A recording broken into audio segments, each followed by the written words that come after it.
Film की शुरुआत होती है हमारे मेन कैरेक्टर कॉनी के साथ, जो एक वीडियो गेम में वर्चुअल प्लेन उड़ाने की कोशिश कर रहा होता है, लेकिन बेचारा इतना बुरा पायलट होता है कि प्लेन सीधा क्रैश कर जाता है। तभी उसकी बेटी आती है और उसे याद दिलाती है कि आज उसका बर्थडे है और कॉनी ने प्रॉमिस किया था कि वो उसे बाहर ले जाएगा। जब कॉनी पूछता है कि उसे गिफ्ट में क्या चाहिए तो वो एक घोड़ा मांगती है। ये बात सुनते ही कॉनी के चेहरे पर ऑकवर्ड स्माइल आ जाती है, क्योंकि उसकी फाइनेंशियल हालत देखकर ऐसा गिफ्ट देना नामुमकिन लगता है। कॉनी एक इलेक्ट्रॉनिक्स स्टोर में सेल्समैन है, जहां वो गैजेट्स, टीवी और अप्लायंसेस के बारे में काफी एक्सपर्ट है, लेकिन उसकी इनकम ज्यादा नहीं है। ऊपर से हाल ही में उसका डिवोर्स भी हो गया है, लेकिन वो हर हफ्ते अपनी बेटी से मिलने जाता रहता है। जब वो अपनी बेटी को एक्स वाइफ के घर छोड़ता है तब हम मिलते हैं मिलो से, जो उसकी एक्स वाइफ का नया हस्बैंड है। मिलो एक अमीर पायलट है जिसके पास एक बड़ा फार्म है जहां घोड़े भी हैं, बिल्कुल वही चीज जिसके लिए कॉनी की बेटी सपने देखती है, पर कॉनी ये अफोर्ड नहीं कर सकता। इसी दौरान शहर के दूसरे कोने में एक अंधेरी पार्किंग गैरेज में एक बड़ी क्रिमिनल डील चल रही होती है। कुछ ड्रग डीलर एक बड़े डफेल बैग के साथ पहुंचते हैं जिसमें 30 किलो हाई ग्रेड नशा होता है। उनकी मीटिंग एक माफिया गैंग से होती है जो यह सौदा बिटकॉइन के जरिए करना चाहता है ताकि बैंकिंग सिस्टम की नजर से बचे रहें, लेकिन पुलिस पहले ही उनके पीछे लगी होती है। महीनों से उनके कॉल्स ट्रेस हो रहे होते हैं और हर मूव मॉनिटर किया जा रहा होता है। डील पूरी होने से पहले ड्रग सप्लायर्स बायर्स का पैसा वेरीफाई करने के लिए पहले सिर्फ 1 किलो का सैंपल देते हैं, बाकी के 29 किलो वे अपनी गाड़ी में लॉक करके रखते हैं ताकि कुछ गड़बड़ हो तो नुकसान कम हो। जब पुलिस यूनिट्स ऑपरेशन एग्जीक्यूट करने निकलती हैं तो क्रिमिनल्स को कुछ गलत एहसास हो जाता है। ड्रग सप्लायर्स तुरंत अपनी गाड़ी की तरफ दौड़ते हैं 29 किलो वापस सिक्योर करने के लिए, लेकिन उससे पहले ही अंधेरे से एक अनजान शख्स सामने आता है। वह सीधे ड्राइवर के पास जाता है, एकदम शांत और सटीक तरीके से गोली चलाता है और ड्राइवर वहीं मर जाता है। अगले ही पल पूरे गैरेज में अफरा तफरी मच जाती है। इस हंगामे के बीच वही राजदार शूटर वह बैग उठाता है जिसमें 29 किलो नशा होता है और अपनी कार में रख देता है। उसी वक्त पार्किंग गैरेज में एक आम आदमी भी मौजूद होता है। वह पूरी गोलीबारी और चोरी अपनी आंखों से देखता है। पैनिक के बावजूद वह अपना फोन निकालता है और वीडियो रिकॉर्ड करना शुरू कर देता है। शूटर, जो पहले से ही हाइपर अलर्ट और पैरानॉइड होता है, तुरंत नोटिस कर लेता है कि कोई उसका वीडियो बना रहा है। 1 सेकंड में उसे समझ आ जाता है कि अगर यह फुटेज लीक हो गई तो उसका पूरा ऑपरेशन बर्बाद हो जाएगा। वह तुरंत अपनी डायरेक्शन बदलता है और विटनेस के पीछे दौड़ पड़ता है। अब फिल्म का मेन कॉन्फ्लिक्ट शुरू हो चुका है। सीन कट होता है इलेक्ट्रॉनिक्स स्टोर पर, जहां कॉनी अपने कस्टमर को गैजेट्स के बारे में समझा रहा होता है।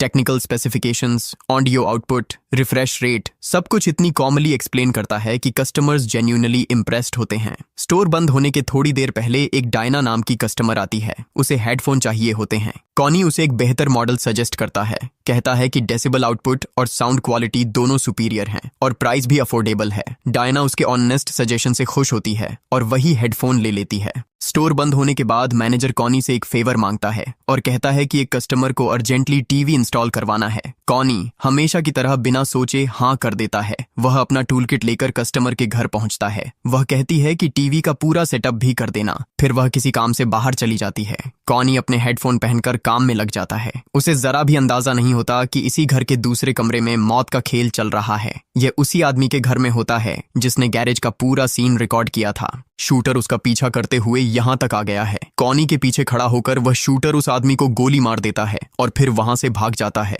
मरने से पहले वह आदमी अपना मोबाइल फोन छिपाकर रख देता है, ऐसी जगह पर जहां कोई तुरंत नहीं ढूंढ सकता। यही फोन बाद में कॉनी के लिए सबसे बड़ा खतरा बनने वाला है। कॉनी बेचारा बिल्कुल अनजान अपना इंस्टॉलेशन का काम फिनिश करता है, हेडफोन उतारता है, टूल्स पैक करता है और निकलने के लिए घर के अंदर से गुजरता है।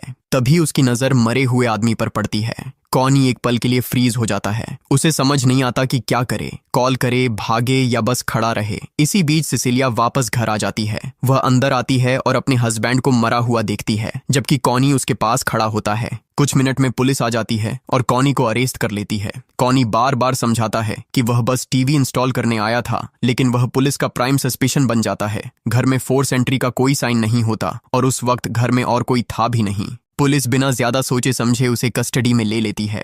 कोर्ट उसके लिए एक पब्लिक डिफेंडर अपॉइंट करता है जो क्लियरली काम के बोझ से परेशान और कॉनी की कहानी पर शक में है। हर प्रूफ कॉनी के खिलाफ जाता है। क्रिमिनल रिकॉर्ड 0 होने के बावजूद उसे ट्रायल का इंतजार करने के लिए जेल भेज दिया जाता है। उसकी जिंदगी एक पल में पूरी तरह तबाह हो जाती है। कॉनी एक शरीफा आदमी होता है और जेल के झील माहौल में उससे सरवाइव करना बहुत मुश्किल होता है। कॉनी को लॉन्ड्री की ड्यूटी मिलती है। वहीं उसकी मुलाकात दो और कैदियों नरेंद्र और मूसा से होती है। दोनों जेल से भागने की एक योजना बना रहे होते हैं। उनका प्लान था वॉशिंग मशीनों के पीछे बने एक टनल के जरिए भागना और किसी पायलट की मदद से देश छोड़ देना। कॉनी चुपकर उनकी बातें ध्यान से सुनता है। धीरे धीरे उसे प्लान की सारी डिटेल्स, जैसे कौन कब निकलेगा, टनल कहां तक जाता है और फ्लाइट का शेड्यूल क्या है, सब पता चल जाता है। अपने वकील से मीटिंग के दौरान कॉनी उसे एक इंपॉर्टेंट बात बताता है कि उस मरे हुए आदमी ने मरने से पहले किसी फोन का जिक्र किया था। वकील एविडेंस लॉग चेक करता है पर वहां कोई फोन लिस्टेड ही नहीं था। ये सुनकर कॉनी की आखिरी उम्मीद भी खत्म हो जाती है, लेकिन वह फैसला कर लेता है कि वह टनल का इस्तेमाल करके जेल से भागेगा और वह फोन ढूंढ कर लाएगा। लॉन्ड्री रूम में जब कुछ देर के लिए गार्ड नहीं होता, कॉनी मौका देखकर टनल में घुस जाता है। वह तंग अंधेरी टनल में क्रॉल करके आगे बढ़ता है और आखिरकार बाहर निकल आता है। बाहर निकलकर वह कपड़े बदलता है और सीधे सिसिलिया के घर पहुंचता है। वह घर के अंदर हर जगह फोन ढूंढता है लेकिन उसे कुछ नहीं मिलता। तभी सिसिलिया वापस आ जाती है। वह कॉनी को देखकर चौंक जाती है। कॉनी उससे समझाता है कि उसके हस्बैंड ने मरने से पहले फोन का जिक्र किया था और मुझे लगता है उस फोन में कुछ एविडेंस हैं। वह कहता है कि अगर फोन मिल जाए तो मुझसे संपर्क करना, और फिर वह तुरंत टनल के जरिए वापस जेल लौट जाता है। लेकिन वह बहुत गलत समय पर टनल से निकलता है। लॉन्ड्री रूम में नरेंद्र और मूसा मौजूद होते हैं और वे कॉनी को अपने टनल से निकलते हुए देख लेते हैं। दोनों ये देखकर गुस्से से पागल हो जाते हैं। कॉनी बचने के लिए सीधे वॉशिंग मशीन के अंदर घुस जाता है। मूसा बिना समझे मशीन का ढक्कन बंद कर देता है और वॉश साइकिल शुरू कर देता है। कॉनी मशीन के अंदर घूमने लगता है और उसे सांस लेना मुश्किल होने लगता है। जब कॉनी बेहोशी के करीब होता है तब नरेंद्र मशीन बंद करके उसे बाहर निकाल लेता है। फिर उन्हें कॉनी के कमरे में एक फोटो मिलती है जिसमें कॉनी की एक्स वाइफ अपने नए हस्बैंड के साथ होती है। कॉनी ने उसका चेहरा पहचानने लायक नहीं छोड़ा होता, इसलिए उन्हें लगता है कि कॉनी ही पायलट है और वह उनके एस्केप प्लान में मदद कर सकता है। वे दोनों कॉनी से डील करते हैं कि अगर वह पायलट के तौर पर उनकी मदद करेगा तो वे उसे भी अपने भागने की योजना में शामिल कर लेंगे। कॉनी मजबूरन हाँ बोलता है क्योंकि यह ही उसका एक मौका है अपनी बेगुनाही साबित करने का। दूसरी तरफ सिसिलिया अभी भी फोन ढूंढ रही होती है। एक शाम जब वह थक कर बिस्तर पर लेटी होती है, उसकी नजर सीलिंग के लाइट फिटिंग पर पड़ती है और वहां उसे कुछ चीज नजर आती है। वह बिस्तर पर खड़ी होकर देखती है तो उसे वहां से एक फोन मिलता है। वह फोन चार्ज पर लगाती है। तभी डिटेक्टिव हेलेना वहां आ जाती है। जैसे ही दोनों केस के बारे में बात कर रहे होते हैं, फोन अपने आप टीवी से वायरलेस कनेक्ट हो जाता है और उस दिन की वीडियो चलने लगती है। वीडियो में जो शूटर होता है वह असल में हेलेना निकलती है, लेकिन जैसे ही हेलेना पलटकर टीवी की तरफ देखती है, स्क्रीन पर उसके परिवार की तस्वीरें चलने लगती हैं। सिसिलिया मोबाइल के बारे में हेलेना को कुछ नहीं बताती। जैसे ही हेलेना वहां से जाती है, सिसिलिया तुरंत कॉनी से संपर्क करती है और उसे पूरा सच बता देती है। ये सुनते ही कॉनी फैसला कर लेता है कि वह अपनी बेगुनाही के साथ साथ पुलिस डिपार्टमेंट का असली चेहरा भी सबके सामने लाएगा। इधर नरेंद्र और मूसा का एस्केप प्लान भी समय से पहले एक्टिवेट हो जाता है। तीनों टनल के जरिए भागने की कोशिश करते हैं, लेकिन इस बार सिक्योरिटी सिस्टम उन्हें पहले ही डिटेक्ट कर लेता है। पूरे शहर में अलर्ट जारी हो जाता है।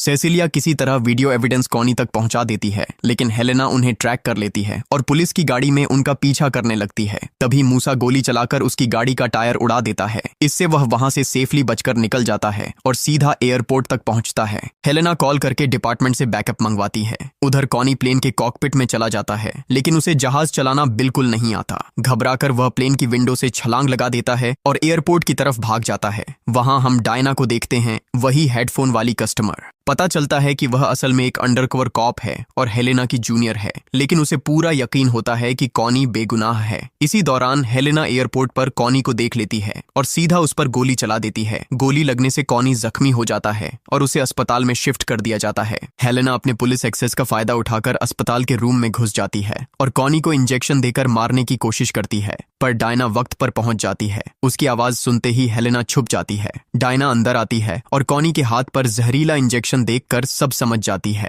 वह अपनी गन निकालकर वॉशरूम की तरफ बढ़ती है, लेकिन तभी हेलेना अचानक उस पर हमला कर देती है। दोनों के बीच एक जबरदस्त लड़ाई होती है। आखिर में हेलेना डायना की गन से खुद को शूट कर लेती है। गोली की आवाज सुनकर एक और पुलिस ऑफिसर वहां आ जाता है, तो हेलेना उसे भी डायना की गन से मार देती है ताकि सबको लगे कि यह सब डायना ने किया है। लेकिन तभी कॉनी किसी चीज से हेलेना के सिर पर मार देता है और वह बेहोश हो जाती है। डायना और कॉनी वहां से भाग जाते हैं। हेलेना फिर पुलिस चीफ को मैनिपुलेट करती है और पूरी फोर्स को कॉनी और डायना के खिलाफ सेट कर देती है। वे दोनों रात इलेक्ट्रॉनिक्स स्टोर में छुपे रहते हैं। फिर डायना कॉनी के जख्म साफ करती है। उसी वक्त कॉनी को एक चीज याद आती है कि टीवी के मदरबोर्ड में स्ट्रीम्ड कंटेंट सेव हो जाता है। इसका मतलब यह था कि वह वीडियोस टीवी की मेमोरी में अब भी सेव होंगी। वे दोनों सेसिलिया के घर जाते हैं और जैसे उसने सोचा था वीडियो अब भी वहां है, लेकिन मसला यह होता है कि उसका फोन टूट गया था और कॉपी करने का कोई रास्ता नहीं होता। बेचैनी की हालत में दोनों टीवी उठाकर अपने वकील हंसा को ढूंढने निकल पड़ते हैं, लेकिन तभी उन्हें पता चलता है कि असल में उनका वकील ही हेलेना के साथ मिला हुआ है। वे हंसा को एक बैग लाते देखते हैं और डायना तुरंत समझ जाती है कि उस बैग के अंदर ड्रग्स हैं,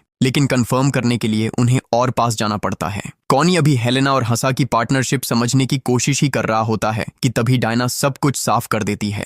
हंसा अपने क्रिमिनल क्लाइंट्स की डिटेल्स हेलेना को देता है। फिर हेलेना उन्हीं पर रेड करवाकर उनका माल चुरा लेती है और बाद में वे दोनों मिलकर उसे ब्लैक मार्केट में बेच देते हैं। मूव करने के लिए वो लोग एक की कार्ड चुरा लेते हैं। डायना गार्ड बनकर खड़ी होती है और कॉनी चुपके से अंदर घुस जाता है। थोड़ा आगे जाकर वो देखता है कि एक बड़ी डील चल रही है बड़े ड्रग डीलर्स के साथ। दोनों टीवी खींचते हुए फ्रंट डेस्क तक ले जाते हैं। वहां से वो जानबूझकर पुलिस को कॉल करते हैं। इधर पुलिस चीफ हेलेना को कॉल करता है और रेड के बारे में बताता है। मीटिंग के बीच में हेलेना एक कॉल उठाती है जिसमें चीफ कहता है कि वह कॉनी के पीछे जा रहा है। ये सुनते ही हेलेना घबरा जाती है और तुरंत कहती है कि वह खुद वहां आ रही है। कुछ देर बाद वह मीटिंग छोड़कर सीधे बाहर निकल जाती है। बाहर वह पुलिस से मिलती है और उन्हें गलत दिशा में भेज देती है, लेकिन तभी जोसेफ पीछे से आ जाता है और डायना को मौका मिल जाता है उसे टीवी हैंडओवर करने का। लेकिन जैसे ही एलिवेटर खुलता है, मूसी निकलता है और बिना चेतावनी दिए सीधे गोली चला देता है। स्क्रीन रेलिंग से टकराकर टूट जाती है। मूसी गुस्से से पागल हो जाता है क्योंकि कॉनी ने उसका पैसा बर्बाद कर दिया था। हेलेना का पुलिस को डील से दूर ले जाने का प्लान फेल हो जाता है जब एक पुलिस वाला दूर से कॉनी को देख लेता है और उसकी तरफ बढ़ जाता है। इसी बीच हस्सा ऊपर अपनी डील खत्म करके नीचे आ रहा होता है। उसे नीचे के हंगामे का कोई अंदाजा नहीं होता। कॉनी सीधे उसके पीछे भागता है। डायना को पुलिस पकड़ लेती है और चीफ फिर उसे झूठी समझकर उसके खिलाफ हो जाता है। कॉनी आखिर हस्सा को पकड़ लेता है और उसे जमीन पर गिरा देता है, लेकिन जैसे ही हस्सा गन निकालता है कॉनी जम जाता है और पीछे हट जाता है। हस्सा मुस्कुराता है, कैश का बैग उठाता है और निकलने ही वाला होता है कि तभी पुलिस पहुंच जाती है और उसे पकड़ लेती है। हस्सा चिल्लाता रहता है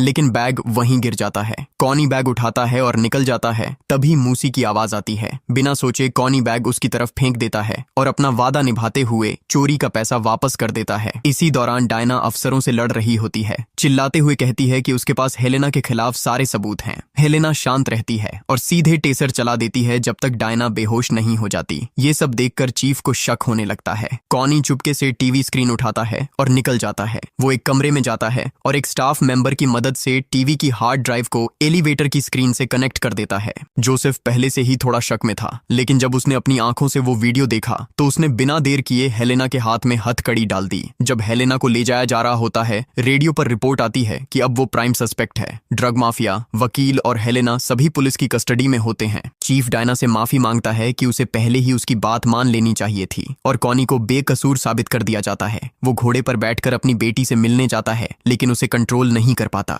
थोड़ी देर में वो घोड़े से कूद जाता है और बाकी बच्चे डर जाते हैं। जब वो जूलिया से कहता है कि घोड़ा उसने सिर्फ उधार लिया था, तो वो मुस्कुराती है, उसे गले लगाती है और अपनी दोस्त के पास लौट जाती है। डायना उसके पास आती है। दोनों पेड़ की छांव में बैठते हैं और यहीं पर ये फिल्म खत्म हो जाती है। अगर ये वीडियो आपको पसंद आई हो तो चैनल को सब्सक्राइब करें और बेल आइकन जरूर दबाएं ताकि ऐसे ही और वीडियो सबसे पहले आप तक पहुंचते रहें। देखने के लिए धन्यवाद।